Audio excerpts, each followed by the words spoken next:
The threat is queen e6 takes king g6. What is Tal gonna do? Well, obviously, what he's going to do in every single game that he plays, he's gonna sacrifice both of those pieces. He gives them both of them. Bishop e5. Bishop e5 looks like a beginner's mistake. It looks like you brought in these pieces to attack f6, and you simply forgot that the queen could take. Pawn takes e6, you're losing the bishop. Yes, but Tal saw rook f1.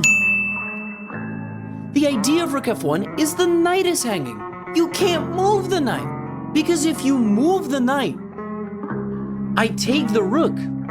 For example, and you can't defend it because I would take the rook like that. So let's say if you move the knight here, the idea is very simple for white to win. Bishop takes, rook f8. The pawn shields the rook, and white promotes and wins. Well, that seems pretty straightforward, right? You just need the rook to get to f8. The game is over. No. What?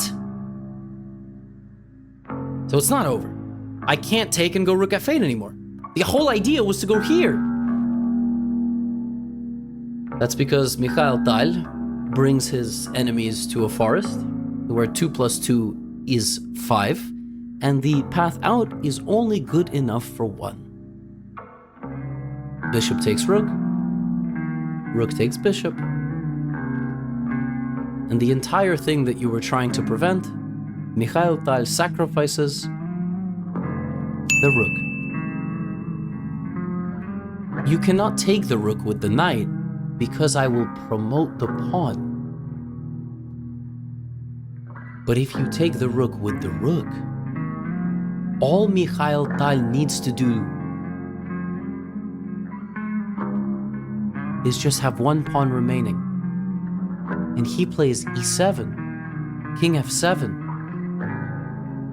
He takes the knight, and he simply plays king to d1.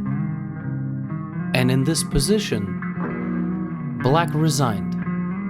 He resigned because he's losing the king and pawn endgame, and white will simply walk up and take as many pawns as he wants, and he will go on to win by promoting the pawns into queens.